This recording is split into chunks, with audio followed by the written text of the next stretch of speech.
Let's go. What? Here we go now. Batman scoop on the mic. Mixing the mix on the wheels of steel. This is what I was fucking born to do. Let's go. Bonjour à tous, bonjour à toutes, bienvenue, nous sommes le 11 février et vous écoutez Actualis, c'est la deuxième émission. Je suis Baptiste, votre animateur, mais je ne serai pas tout seul aujourd'hui. Alors au programme, on a un Oscar qui va être décerné par Antoine. Bonjour Antoine. Bien le bonjour à tout le monde. Quel Oscar tu vas nous faire aujourd'hui ? Alors aujourd'hui, je vais vous présenter l'Oscar du réseau social le plus discriminant. On n'en dit pas plus, on garde un peu de suspense. On va avoir aussi un point élection américaine avec Mathilde. Bonjour Mathilde. Salut. Tu vas nous parler quoi ? Des démocrates, c'est ça ? Oui, et plus particulièrement de Pete Buttigieg. Buttigieg, très bien. Ensuite, on va voir le premier instant prof de cette émission qui va être animé par Fantine. Bonjour Fantine. Bonjour à tous. De quoi est-ce que tu vas nous parler ? De la dialectique du maître et de l'esclave de Hegel. Un peu de philo donc. Oui. Sympa. On va voir ce que ça donne. Et ensuite, le deuxième point sera donné par Odéphine. Bonjour Odéphine. Salut à tous. Et tu vas nous parler des Oscars. Oui, c'est ça, je vais vous parler surtout de la féminisation des Oscars. Eh bien, on attend ça avec plaisir. Et on va finir par un quiz évidemment, que je vais m'amuser à maltraiter mes chroniqueurs. Mais tout de suite, on commence par les moments de la rédac.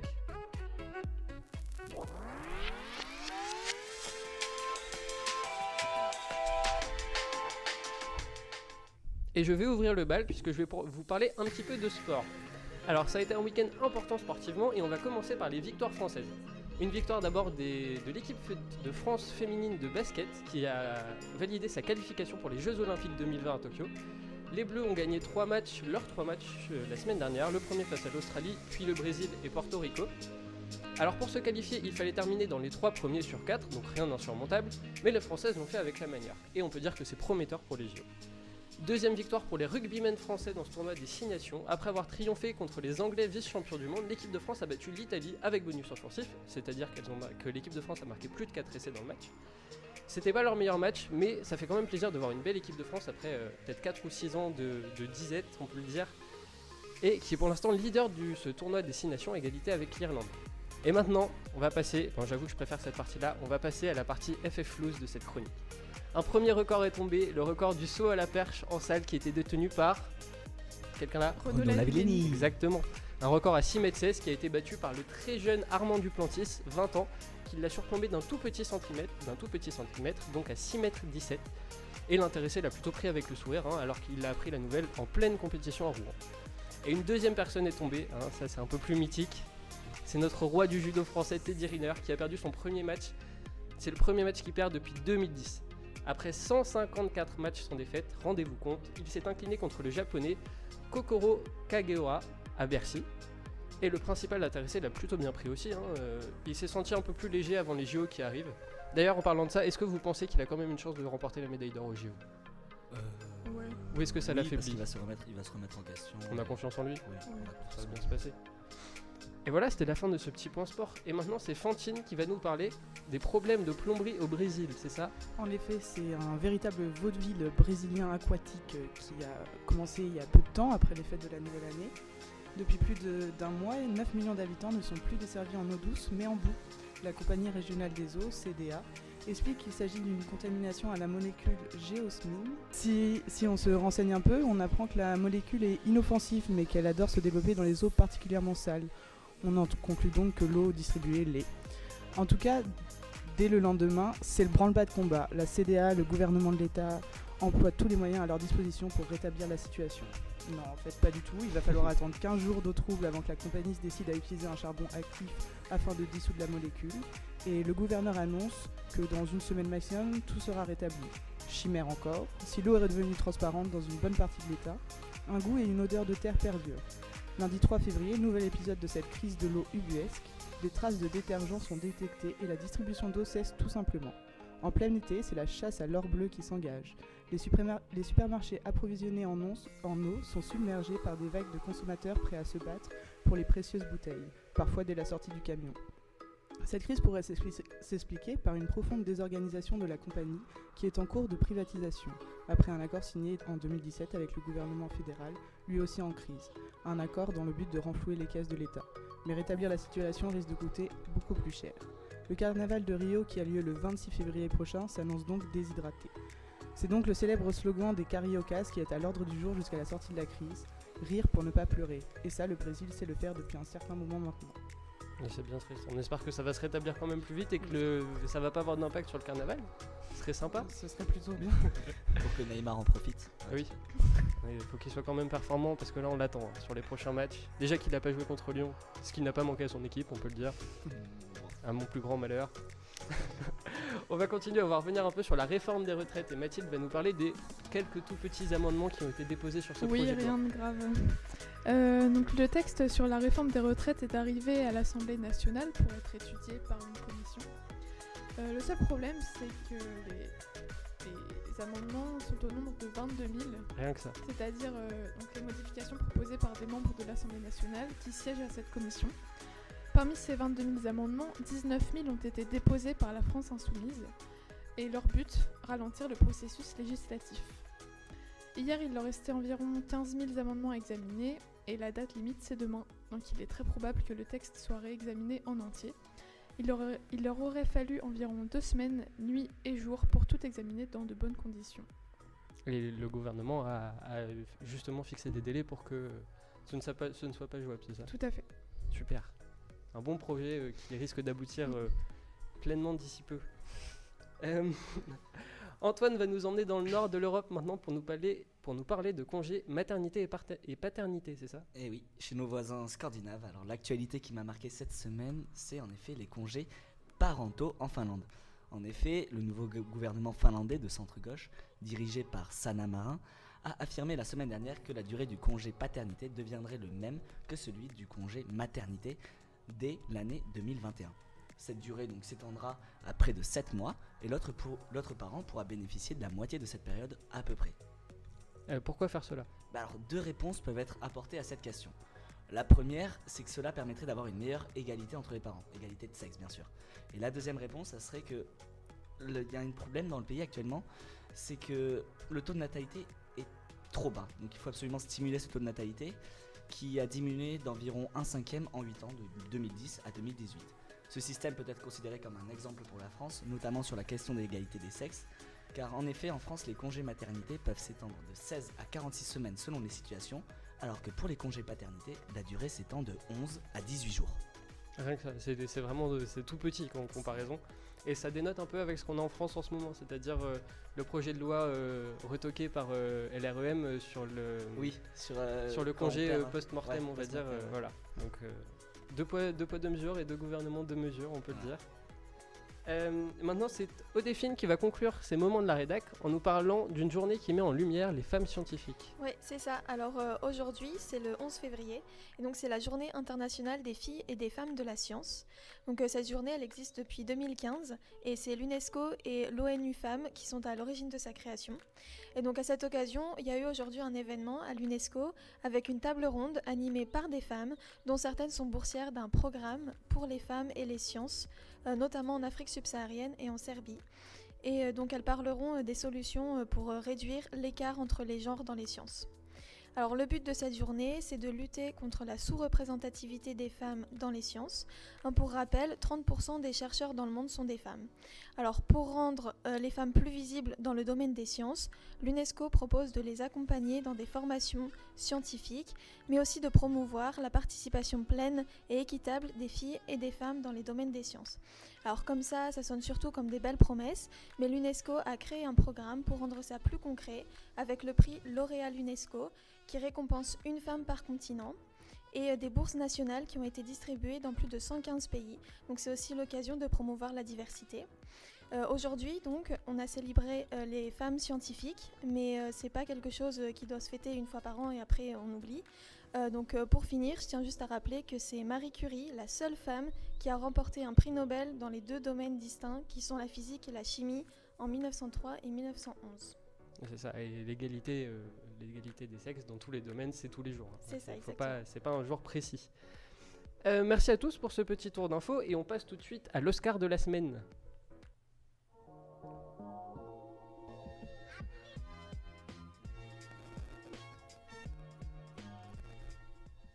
Et donc pour cet Oscar, tu nous l'as dit tout à l'heure Antoine, tu veux nous parler un peu d'Instagram, c'est ça? Voilà, alors j'aimerais distribuer en effet l'Oscar du réseau social le plus discriminant. Alors bien que je ne sois pas un fin connaisseur de ce sujet, je vais vous parler de grossophobie aujourd'hui car quelque chose m'a interpellé ce week-end.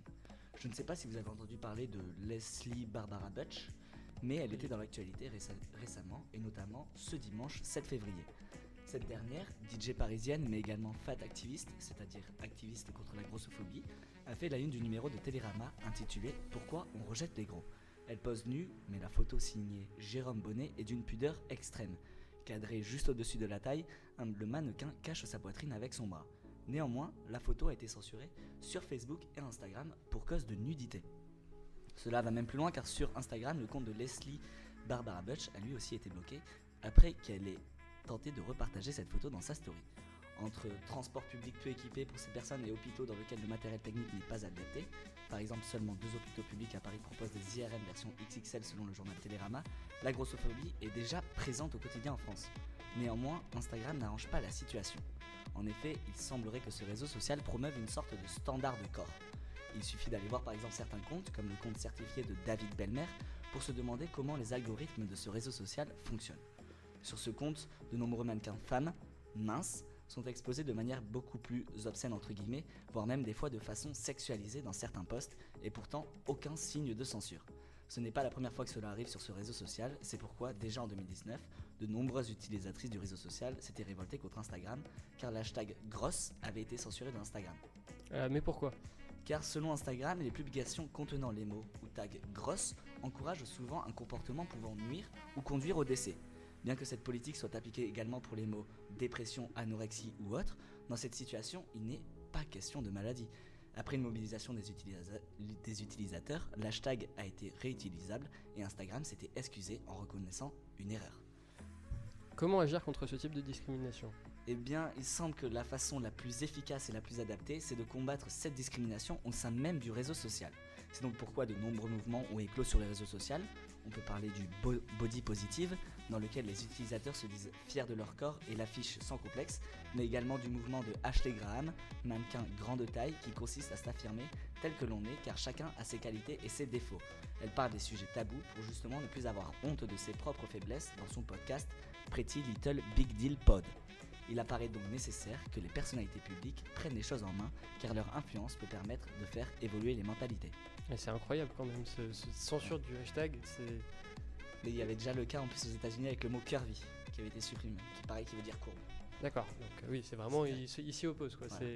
Je comprends bien l'Oscar, j'étais pas du tout au courant de toute cette discrimination, mais bravo. Avec plaisir. Et pas bravo Instagram du coup, ils méritent largement leur Oscar sur ce coup-là. Oui, facilement. Oui, large, très facilement. On va passer au premier point tout de suite et on va partir aux États-Unis pour faire un point sur la politique américaine.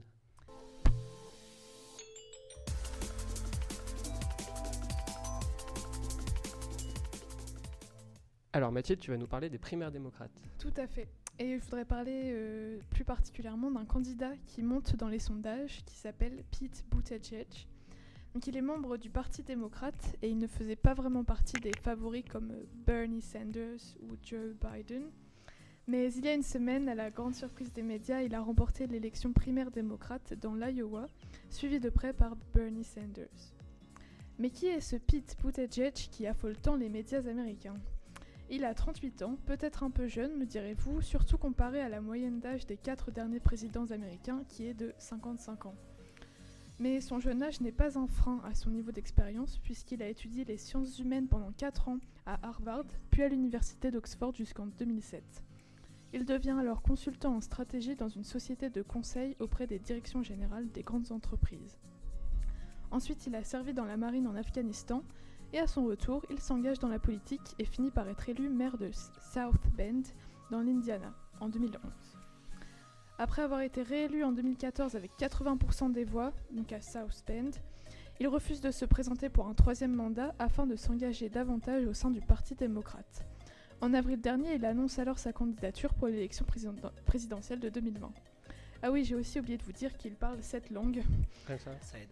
Ouais, pratique en démocratie. En Plutôt, politique plutôt.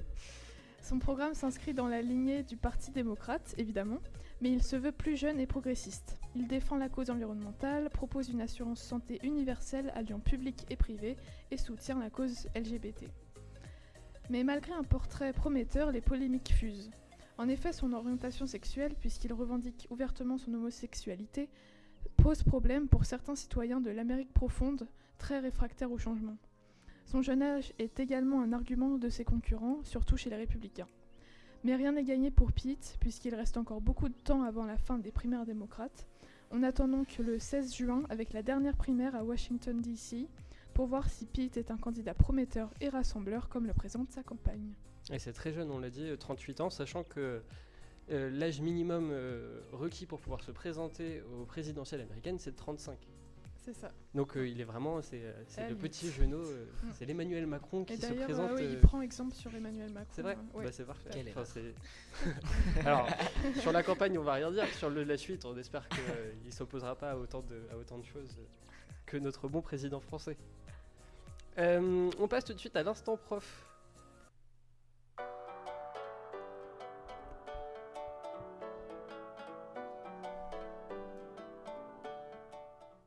Alors, instant prof, donc c'est la première fois qu'on fait cette chronique sur Actualis, et donc ça va être un peu une explication un peu. Un petit point philo, un Petit peu point philo. vulgarisé sur la dialectique du maître et de l'esclave. Eh ben, je t'en prie. Ne vous inquiétez pas, j'ai insulté personne. Commencez pas à crier autour de la table. Je vais vous expliquer. Donc, selon la dialectique hegelienne, on se pose en s'opposant. Mon moi n'a de sens que parce qu'il n'est pas autrui, et cette reconnaissance de soi ne passerait donc que par la reconnaissance de moi-même que je perçois dans mon voisin. Vous avez compris quelque chose? Non. Donc, moi non plus. Ok. Alors reprenons simplement. Au tout début, il y avait deux hommes qui marchaient. Et ils ont fini par se croiser. Chacun de ces deux hommes, subjectivement, était certain, convaincu d'être un homme, convaincu de sa valeur et de sa dignité d'homme. Mais parce que l'homme est l'homme et qu'on ne le changera pas et que Hegel l'avait bien compris, il a besoin de reconnaissance. Il a besoin que celui qu'il croise le reconnaisse, le considère. Et cette reconnaissance, elle passe par une lutte à mort. Alors je vous vois venir et ne me demandez pas pourquoi depuis toujours nos égos et nos désirs de Saint-Jean Poté nous ont poussés à de telles radicalités. Mais c'est dans cette lutte de pur prestige que la reconnaissance doit avoir lieu.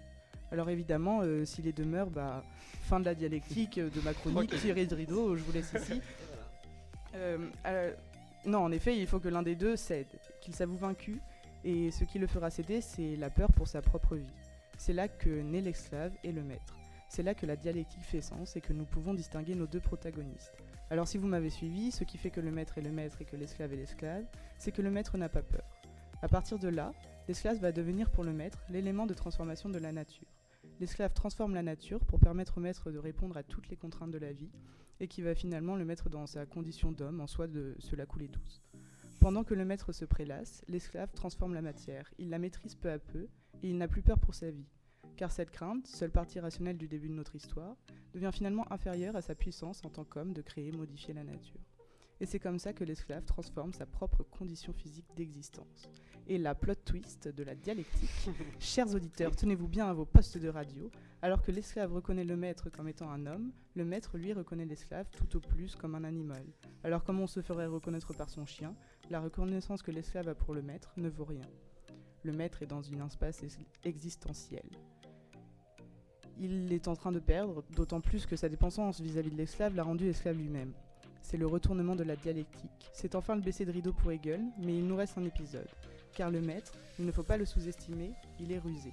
Attention, nouveau plot twist, maintenant c'est à vous, chers collègues, de vous accrocher à vos micros.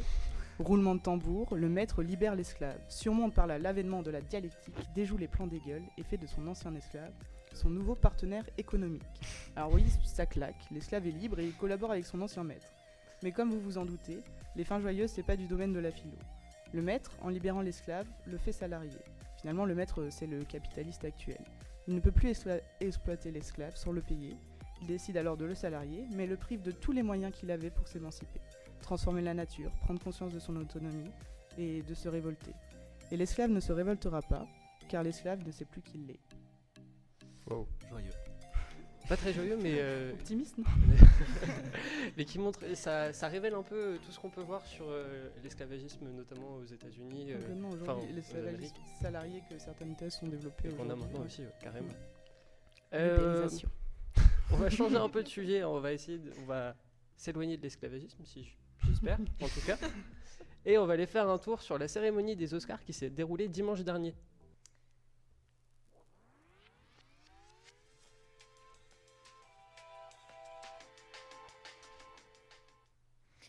Voilà, alors du coup, j'ai suivi la cérémonie des Oscars qui se déroulait dimanche soir.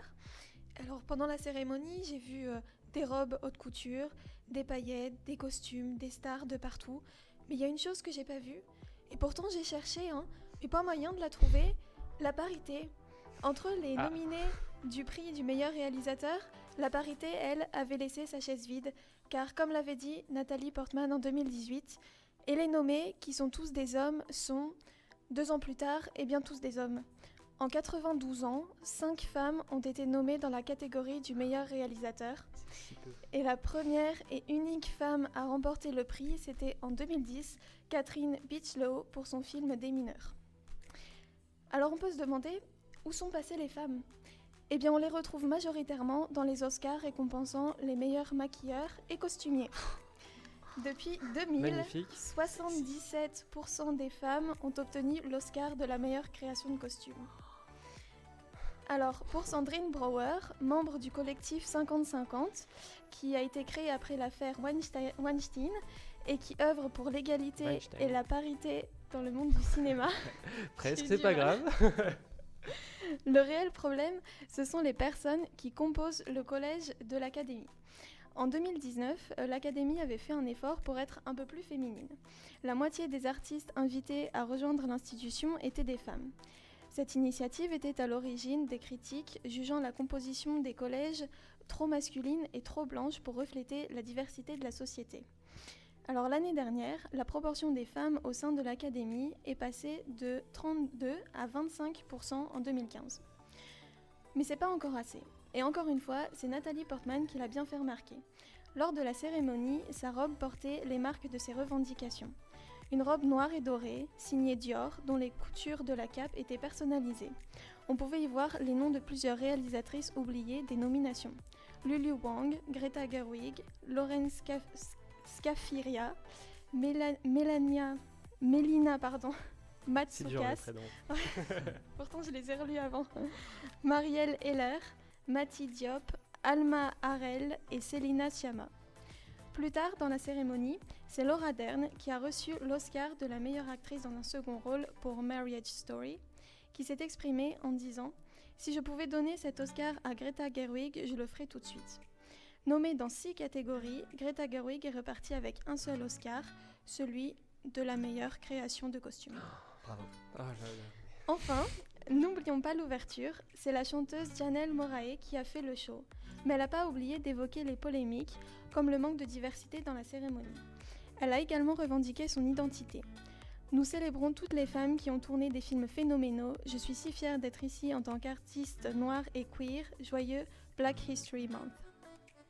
Super. Et ça révèle aussi, ce que je retiens beaucoup là-dedans, c'est que Nathalie Portman est très engagée dans la parité. Ouais, exactement. Et c'est pas la première fois qu'elle parle de sujets comme ça.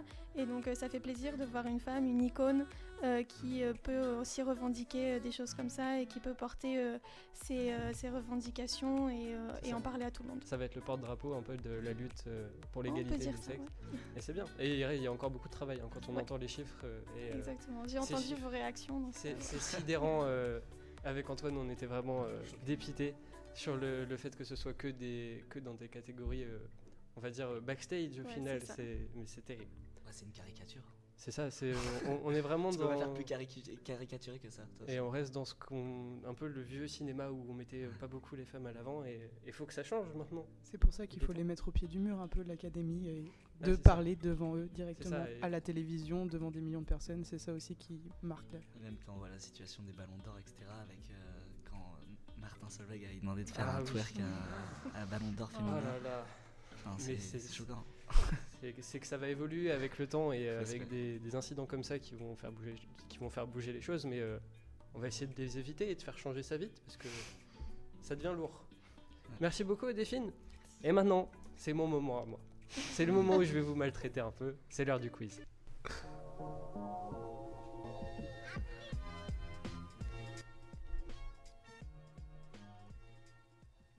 Alors comme la semaine dernière, hein, pour nos chers auditeurs, n'hésitez pas à participer en même temps que les chroniqueurs, hein, vous serez peut-être plus rapide, sûrement même. sûrement. Ouais. Et donc pour vous les chroniqueurs, les points sont comptés et se cumulent au fur et à mesure des émissions. C'est-à-dire qu'à la fin, quand on aura fini notre saison, on verra un peu qui sera le meilleur parmi nous tous. On doit lever la main ou on répond comment? Alors oui, c'est levage de main et on va compter sur votre honnêteté. Je vais compter sur la régie qui va m'aider aussi pour voir que je ne fasse pas d'erreur. C'est parti du coup. Première question. Quel est le premier long métrage Disney à être paru? Fantine? Blanche-Neige. Ouais, parfait, Blanche-Neige. Point bonus pour celui qui le veut et qui peut me trouver l'année. 1937. Putain, mais t'es trop fort. Non. Je te jure que c'est Mais non, 1937. c'est vrai. Je te jure que c'est incroyable. Point bonus. Au hasard, point bonus pour Antoine. Maintenant, tour de table. Alors, tour de table, c'est-à-dire que vous allez chacun me donner un nom de la catégorie que je vais vous donner. Et celui qui se trompe ou qui n'a pas de réponse est éliminé et c'est le dernier qui gagne. Les derniers si vous allez jusqu'au bout. Alors, on va faire les ministres actuels. Alors, seulement les ministres, pas de secrétaire d'État, je le dis à l'avance. Et donc, ils sont encore en fonction maintenant. Et on va commencer du coup, par Odéphine, on va commencer de l'autre côté. Des ministres, Ouais, au moins un. j'en connais. Vas-y. Je veux les entendre maintenant. Sans triche de la part de la régie que je vois très près du micro Le premier. Mais bizarrement. je confonds avec les secrétaires premier. d'État, je les Mais ai non, pas. le premier au moins. Vas-y. Le Premier ministre, vas-y. Bah oui, le Premier ministre, ça compte. Bah Mais oui, Bah oui, c'est un Bah, ami. Édouard Philippe. Édouard Philippe, c'est tout bon. Fantine. Jean-Michel Blanquer. Blanquer, c'est bon. Castaner. Castaner, c'est bon. Poteau. Agnès Buzyn, ministre Buzyn, de la c'est bon Santé. aussi. Ouais. Sans aller sur parfait. Internet, s'il te plaît. Elisabeth Borne. Oui. Oh yes. Frédéric Vidal. Vidal, c'est bon aussi. Darmanin. Darmanin, c'est bon. Ministre de l'Intérieur, on l'a dit. Je ne Castaner. crois. On l'a dit. Oui, j'ai déjà dit. C'est déjà dit. Je te laisse une deuxième chance, mais c'est tout. Non, rate-toi, c'est bon. On va Non, mettre pas un sur bip. Internet. Sans tricher. 3, 2. Non, là, tout de suite, non. Ah là là, dommage. Du coup, elle perd un Mathilde éliminée. Non. Elle en a pas en plus, donc on va pas faire de négatif tout de suite. Vas-y, mets-moi des moins. Odéphine. point. On continue. Ouais, on continue. Marlène Non, sans Schiappa. tricher, laisse les Non, perdu. Marlène Schiappa, elle est secrétaire d'État à l'égalité homme-femme. C'est Mathilde Ça regarde qui m'a sur les donné la téléphones, hein, réponse. en plus, bah bravo. C'est Donc, il filmé, nous vous reste- savez. Hein. Il nous reste que deux concurrents. C'est filmé. Il nous reste que deux concurrents. Fantine. C'est une égalité, on s'arrête. Non, non, on se bat. Oh, jusqu'au bout. hein. Vas-y, mettrai l'esclave. Maraciné à nu. Ouais, des sports, ministre des sports. Antoine. Vous pouvez m'aider dans la régie, s'il vous plaît? 5, 4, 3. Bruno Le Maire. Alors vous ne voyez pas, hein, mais Mathilde a montré son téléphone avec le nom du ministre à Antoine. hein. Non, mais il y a des Non, mais j'ai préférences parce perdu. que moi j'ai les faux ministres en fait. Moi, Ouais, je me mais- donne les mauvaises réponses. C'est chacun son tour. hein. Comme me dit Bravo. la régie, c'est honteux. Bon, Fantine, Bravo. Faut que j'en Non, dise elle a un. gagné, elle a gagné. J'ai triché. tu triches? Ah, mais oui, j'ai T'as- triché. ouais, c'est bien, déjà très fair play. Deuxième point pour Fantine déjà. On continue, question musique. Quel est l'album le plus vendu au monde? Attention, main levée. hein.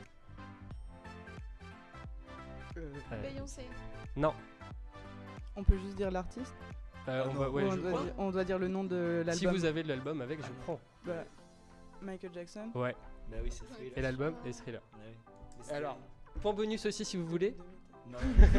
Un demi Moi, chacun. Je te sors l'année, vas-y, dis-moi. Non, pas l'année, le nombre d'exemplaires vendus de l'album. Si tu me trouves encore au hasard, par contre, je quitte On le est à studio. combien de millions près? Alors, à 0, Ouais, faut pas déconner. Combien? 5 millions près?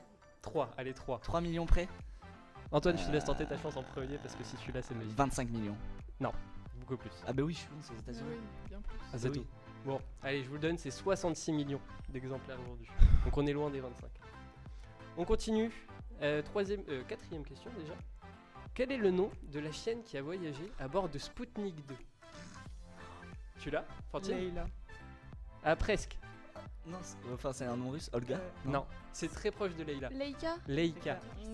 Dommage. Et c'est donc du coup c'est le premier être vivant à avoir été mis en orbite de la Terre. Un Et point t'as pour pas le Odéphine. nom de la première femme à être allée dans l'espace pour Non. rester sur la chronique au défi. Ouais, non, j'ai pas ça, désolé. J'aurai les infos la semaine prochaine. Un peu plus facile, je pense. À quoi est due la couleur de la tenue du Père Noël? C'est pas à cause de Coca. Oui, alors la main n'a pas été Pardon. levée, mais ce sera accepté quand même. hein. c'est grâce à une campagne de pub dans les années 30 de Coca-Cola qui a figé un peu l'image du Père Noël qu'on a maintenant, un peu très jovial, un peu enrobé avec le grand costume rouge. Et voilà. Qu'est-ce que c'est? Première femme dans l'espace, Si t'arrives à dire le nom, je te T'es- respecte. Valentina Vladimirovna Rovna Tereshkova. Voilà, on a l'information en direct. Merci Antoine. On continue un peu de géographie. Oh yes. Alors là par contre, Ah, j'ai été bénef. vache. Ah, vas-y, Vénal. Quel pays a pour capitale Katmandou? Le. Nigeria. Non. Non, ah non, non. C'est en Asie. Ça, Ah peut, oui. ça peut vous aider un peu. Bhoutan. Non. Népal. Népal, ouais. Sera accepté. mais je suis nul, c'est la Tu as été le premier, c'est accepté quand même. Donc on a 2 points pour Antoine, pardon. 2 points pour Fantine, 1 pour Delphine, 1 pour Mathilde. Tout est encore jouable puisqu'il me reste. De quoi? -1 en plus. Non, allez, ça a été, elle a essayé d'aider, on va garder les points quand même. Alors, qui était le premier président de la République? La Laquelle 5e Ouais, la combienième? Le premier président de la République. De Gaulle. de la... Non, pas de la 5e, justement. de tout... Ah, Alors, alors, presque, mais Il non. a pas répondu à la question. Pas de la 5e. Ah, c'est un mec cool. C'est plusieurs d'un coup. Hein? C'est plusieurs d'un coup. Ouais, attends. première lettre. C'est pas... le premier, c'est pas Louis-Philippe Bonaparte, Ouais, tiens, presque. Louis...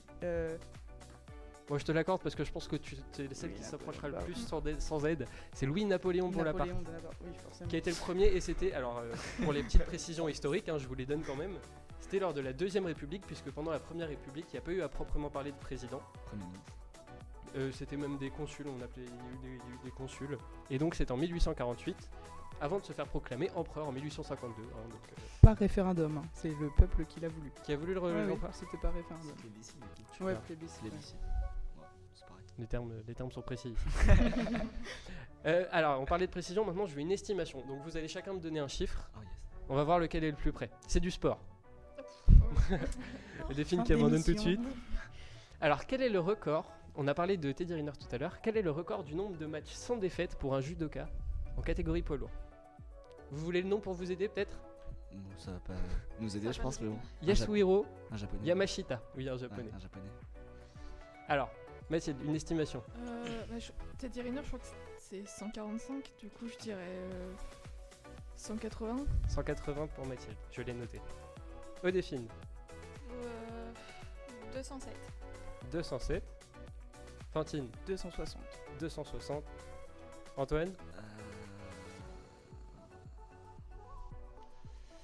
315. 315. Alors, ce qui est très drôle, c'est qu'Odéphine n'était pas du tout prête pour la question et elle a tapé à 3 matchs près. C'est-à-dire que donc Yasuhiro Yamashita, si je le prononce bien, a fait une série d'invincibilité de 203 matchs. Donc Odéphine à 4 matchs près. Bravo. Celle qui était le moins prête pour la question sport. Et du coup, c'était entre 1977 et 1985, donc un temps que les moins de 20 ans ne peuvent pas connaître. Et En voilà, 8 ans, donc c'était même plus rapidement que. C'était- il y ouais, avait c'était plus plus de rapidement. matchs que Teddy Riner, ça veut dire. il a dû combattre plus souvent que Teddy Riner, Ah, mais qui c'était a été bien, souvent ouais. blessé aussi, Teddy Riner, mine de rien. Et voilà, et donc 203 matchs. Et c'est pour ça aussi que Teddy Riner était un peu soulagé d'avoir perdu ce week-end à Bercy. C'est qu'il a plus en tête ce record à aller chercher, parce que là ça va devenir injouable pour lui. Excuse. Ouais, Il a un le peu seum, aussi, c'est ouais. tout. Est-ce que je vous fais une dernière question géo? Allons-y. Vas-y. Parce que celle-là aussi elle est un peu tordue. Toujours, quel pays a pour capitale Oulan-Bator? Mongolie. Oh là là, Il est fort, il est incroyable, fort. il est très très fort. Si Et tu c'est fais ça toutes les directement. semaines, je suis très très chaud par contre. On va pas faire que de la géo, hein, mais c'est très bien. Et donc victoire d'Antoine avec 3 points, qui égale Angélique, qui a fait 3 points aussi lors de la dernière émission. 2 points pour Edéphine, 2 points pour Fantine, et un tout petit point pour Mathilde, qui était à la ramasse. -1. Absolument. Ouais, moins 1, on aurait pu mettre moins 1, donc t'es pas à 0, c'est déjà bien. Et voilà, et c'est la fin de cette émission. Merci à tous de nous avoir suivis, de nous avoir écoutés, et puis on se retrouve la semaine prochaine, peut-être avec de nouveaux chroniqueurs pour de nouvelles aventures. Et merci à tous, salut! From the top, let's go. Right, here we go now. Batman scoop on the mic, mix it